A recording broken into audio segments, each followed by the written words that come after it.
बिस्मिल्लाहिर्रहमानिर्रहीम। अस्सलाम वालेकुम गाइस। आज जो मैं आपके लिए रेसिपी लेकर आई हूँ वो है बच्चों की खांसी के इलाज की। जितनी भी शदीद से शदीद खांसी हो उसका इलाज मैं आज आपको बताऊंगी। सीने में जकड़न, सांस में मसला, किसी भी किस्म की खांसी, नज़ला, ज़ुकाम, सब कुछ बच्चे का झटपट से चंद ही दिनों में ठीक हो जाएगा। चले हम अपनी रेमेडी स्टार्ट करते हैं। बिस्मिल्लाहिर्रहमानिर्रहीम। ये एक देसी अंडा है और ये नॉर्मल अंडा है। हमने देसी अंडा लेना है। मैं दोनों की पहचान बताती हूँ, देसी और नॉर्मल की। पहले हम एक उसमें तोड़ेंगे नॉर्मल अंडा।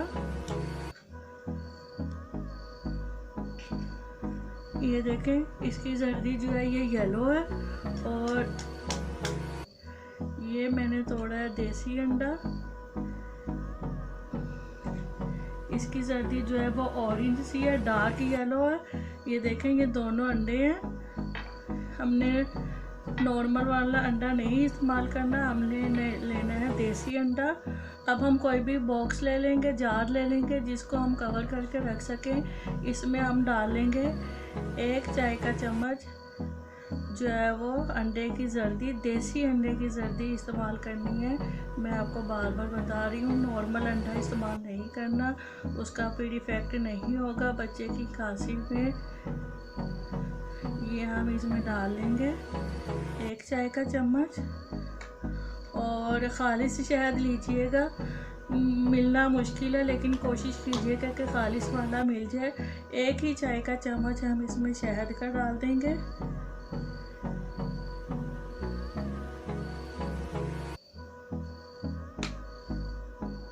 इन दोनों चीज़ों को हमने अच्छे से मिक्स कर लेना है।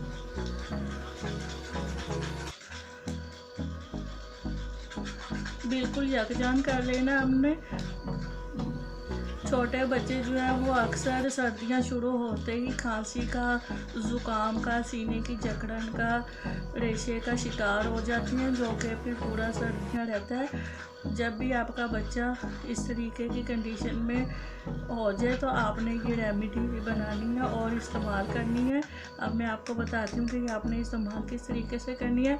अगर आपका बच्चा 1 साल का या 1 साल से छोटा है तो आपने ये 1 फिंगर लेनी है और इसको जस्ट इस तरह डिप करना है और बच्चे को लिक करवा देना है, यानी कि बच्चे को चटा देना है दिन में 2 से 3 टाइम।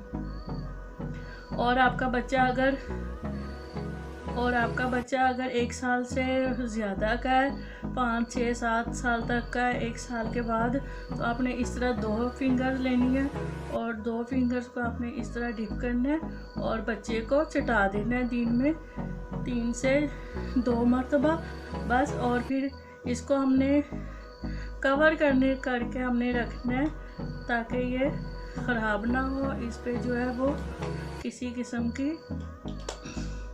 कोई चीज़ गिरने का ख़दशा ना हो। इसको हम इसी तरीके से फ्रिज में रख लेंगे, बाहर इसको नहीं रखना है। इसको हम इस तरीके से फ्रिज में रखेंगे और बच्चे को जब तक कि ये फिनिश होता है उतनी भी हमने बच्चे को रोज़ाना इसका इस्तेमाल करवाना है।